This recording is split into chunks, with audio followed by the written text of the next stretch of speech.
mostram de forma muito clara a razão da reforma protestante. É o sacerdócio.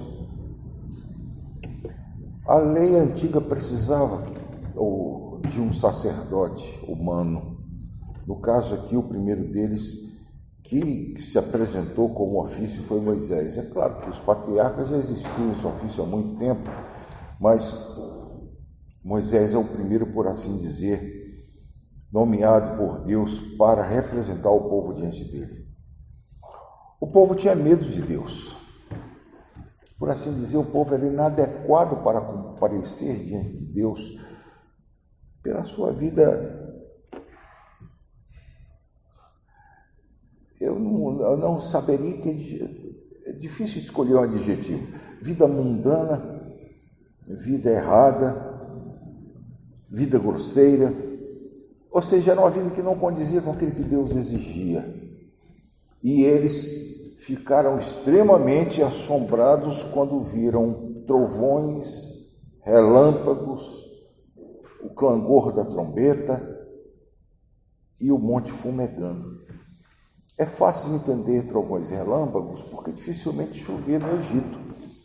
O Egito não tinha uma chuva representativa, muito menos tempestades elétricas. O Nilo é quem fecundava tudo. Então, talvez eles não fossem muito acostumados a ver isso. Mas o monte fumegando deve ser uma sensação impressionante. E isso tudo junto com a palavra de Deus. Não fale Deus para conosco para que não morramos. Foi o que eles disseram. Só existe a necessidade de sacerdote quando o povo é inadequado. A Igreja Católica possui hoje um sacerdócio em que os padres representam Deus, representam o povo diante de Deus.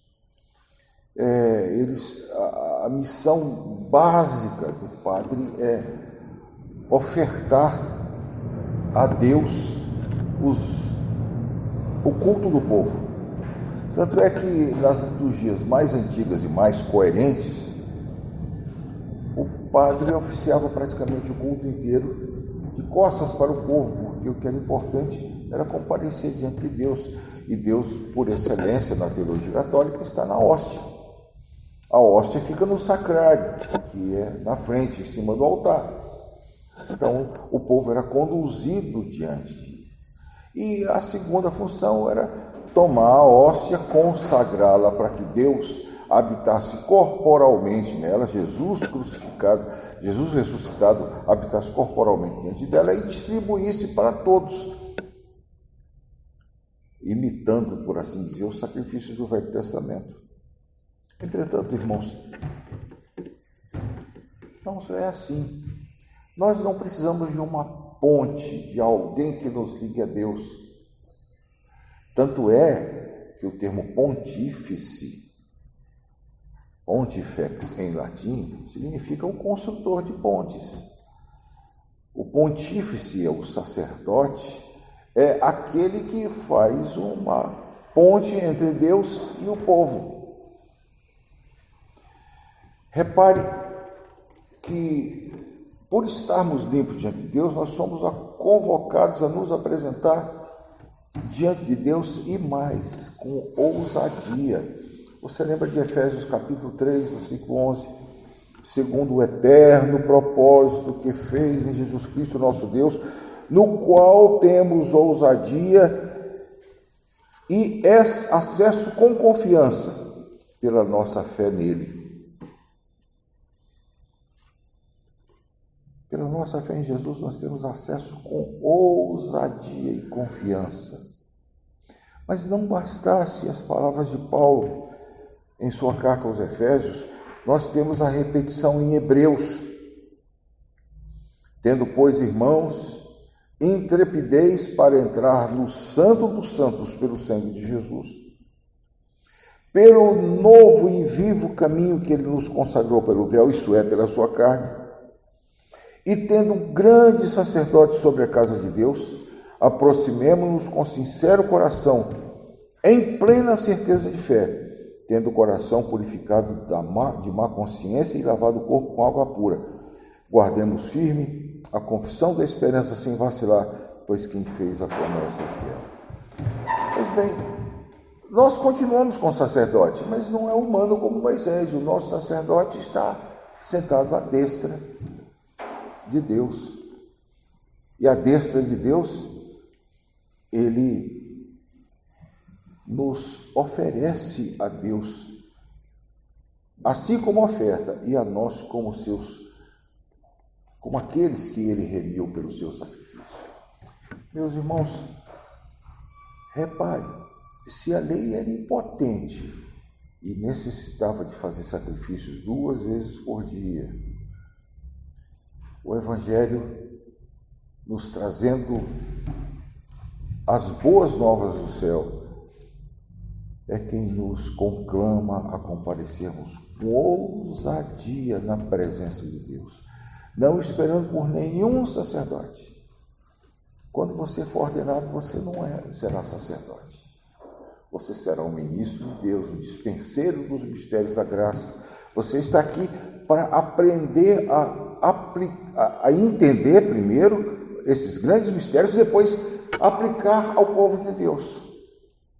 Você representa muito mais Deus diante do povo do que o povo diante de Deus. Tanto é que nosso ministério é chamado também de diaconia. Nós fazemos um serviço diante de Deus. Hebreus chama de liturgia. Nosso ministério, por Hebreus, é chamado de liturgia, de apresentar diante de Deus esse serviço santo. Ora, não é menos importante, e não é porque agora todo mundo tem acesso a Deus que, vamos fazer o que der e vier para nos alegrar porque nós estamos na presença de Deus. Não. Se no passado, em uma lei tão tacanha, o povo já tinha receio, você imagine agora que nós nos apresentamos diante do verdadeiro, não diante do símbolo. Nos apresentamos diante de Jesus, não diante de Moisés. Nos apresentamos diante como diz o próprio livro de Hebreus, diante do Pai eterno, diante da congregação dos justos aperfeiçoados. Ou, agora que Jesus Cristo está conosco, cantando louvores, sentado junto da congregação. É muito mais importante, deve ser muito mais solene e deve ser muito mais assustador do que o era para os israelitas daquele tempo.